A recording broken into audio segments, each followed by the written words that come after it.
مفتی صاحب کے YouTube channel کو سبسکرائب کیجیے، مفتی عطاء الرحمن قاسمی۔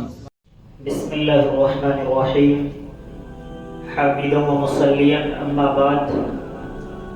معزز سامعین کرام، دارالافتاء جامعۃ الشیخ عبدالستار نانکا گندیوڑا ضلع سہارنپور سے آپ کے مسائل اور ان کا حل پروگرام پیش کیا جاتا ہے۔ آج کے پروگرام میں پہلا سوال ہے، اسرار احمد کرناٹک سے معلوم کرتے ہیں، ایک شخص نے آن لائن موبائل آرڈر کیا، معاملہ مکمل ہونے کے بعد 6 ماہ بعد وہ موبائل کمپنی کو واپس کرنا چاہا تو کمپنی کی طرف سے پیسے واپس آ گئے، لیکن موبائل واپس نہیں ہوا۔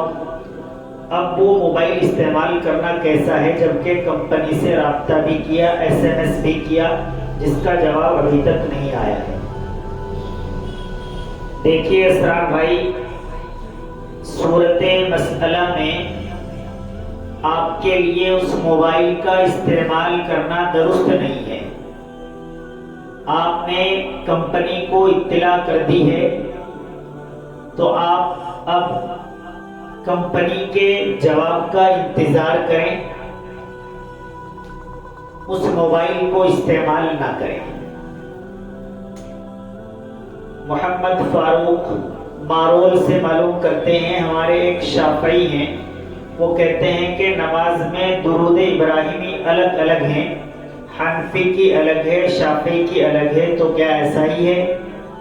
نہیں، درود ابراہیمی دونوں کی برابر ہے، ایک سی ہے۔ امام شافعی کی اور امام ابو حنیفہ کے نزدیک جو درود ہے دونوں ایک سی ہیں، اس میں کوئی چینج، کوئی فرق نہیں ہے۔ البتہ التحیات میں ہلکا سا فرق ہے، لیکن نماز دونوں کی ہو جاتی ہے، وہ دونوں کی درست ہے۔ محمد نعمت اللہ حیدرآباد سے معلوم کرتے ہیں کہ ایک صاحب نے اپنی بیوی سے کہا کہ کل تمہیں طلاق دوں گا، پیپر تیار رکھنا، پھر نہیں دی، اور ایسا کئی مرتبہ کہہ دیا کہ کل دوں گا، تو کیا حکم ہے؟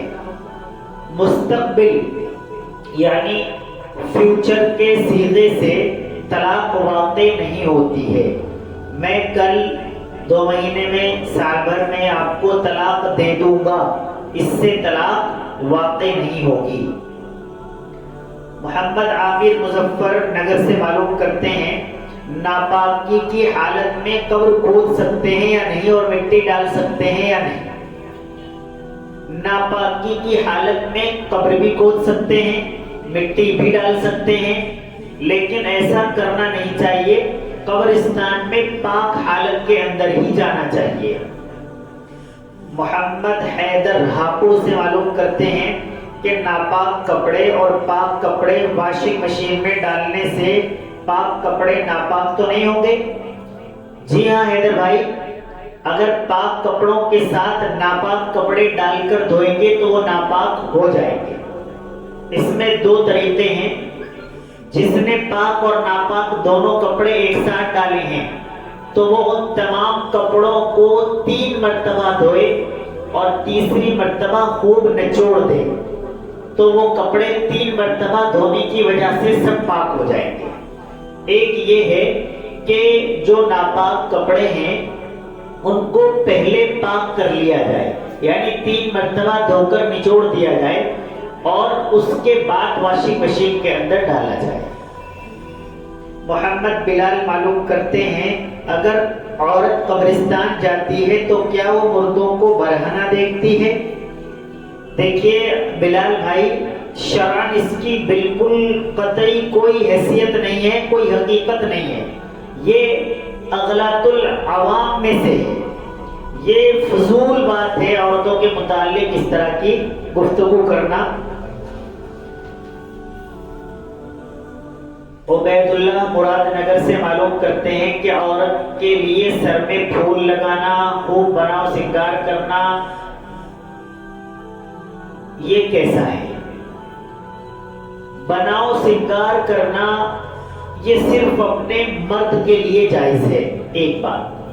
اپنے شوہر کے لیے بناؤ سنگار کر کے اپنے آپ کو پیش کرنا یہ جائز ہے. لیکن آج کل کا جو بناؤ سنگار ہے وہ صرف اور صرف غیر مردوں کو دکھانے کے لیے رہ گیا ہے. شادیوں میں بلا پردہ جانا، بناؤ سنگار کر کے جانا، ایسا بناؤ سنگار ناجائز ہے، حرام ہے. اور ایسے چمکیلے کپڑے پہننا یا گھنگرو والی زیادہ آواز والی پازیب یا چوڑیاں استعمال کرنا جن سے شور ہو اور غیر مرد آپ کی طرف اس کی وجہ سے مائل ہو، ایسے گہنے پہننا بھی درست نہیں ہے. البتہ آج کل جو فیشن چلا ہوا ہے اور جو میک اپ کی بہت ساری قسمیں ہیں وہ سب اس لیے ناجائز ہیں کہ وہ اس لیے کی جاتی ہیں کہ غیر مرد انہیں دیکھیں. شادیوں میں بغیر پردہ جاتی ہیں، مارکیٹ میں بغیر پردہ جاتی ہیں، یہ ناجائز ہے. باقی اپنے شوہر کے لیے کر سکتے ہیں، کوئی حرج نہیں. محمد قربان شاملی سے معلوم کرتے ہیں کہ میت کے کپڑے اس کے ساتھ قبر میں دفن کریں یا الگ سے دبائیں. کچھ لوگ شاید اس کو محسوس کرتے ہیں کہ میت کے کپڑے استعمال نہیں کرنے چاہیے. ایسا نہیں ہے. جو کپڑے میت کے ہیں وہ ترکے میں آتے ہیں، جو ان کے وارثین ہیں وہ ان کے حصے میں جاتے ہیں، اور سبھی وارثین خوش ہوں تو قبر میں ڈالنے یا دفن کرنے سے زیادہ بہتر ہے. مطلب وہاں تو دفن کرنا ہی نہیں چاہیے. بہتر یہی ہے کہ ان کو کسی غریب آدمی کو دے دینا چاہیے. کسی غریب کو مل جائے تو وہ زیادہ بہتر ہے. محمد عارف ہریانہ سے معلوم کرتے ہیں امام صاحب سورہ فاتحہ کے بعد خاموش رہے بہت دیر تک، پھر لقمہ دیا، جب قراءت شروع کی تو نماز کا کیا حکم ہے؟ اگر امام صاحب 3 تسبیح کے بقدر خاموش کھڑے رہے تو سجدہ سہو واجب ہو جائے گا، پھر سجدہ سہو کرنا لازمی ہوگا، اس سے نماز ادا ہوگی.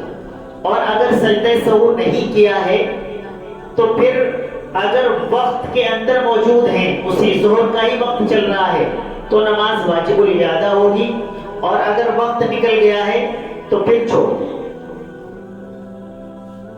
محمد ابرار بیٹ سے معلوم کرتے ہیں حضرت مفتی صاحب رزینہ نام رکھنا کیسا ہے؟ زرینہ اور رزینہ میں کون سا بہتر ہے؟ رزینہ کوئی نام نہیں ہے، البتہ زرینہ نام ہے. یہ نبی کریم صلی اللہ علیہ وسلم نے حضرت حفصہ رضی اللہ تعالی عنہا کو اس نام کی ایک باندی مہر کے طور پر دی بھی تھی. زرینہ نام بہتر ہے، رزینہ کے کوئی معنی نہیں ہے، اور بے معنی نام رکھنا نہیں چاہیے. بہت شکریہ، جزاکم اللہ خیرہ. آپ بھی اپنا مسئلہ ہمارے واٹس ایپ نمبر پر بھیج دیں تو بہت جلد انشاءاللہ تعالی آپ کے سوال کا جواب دے دیا جائے گا.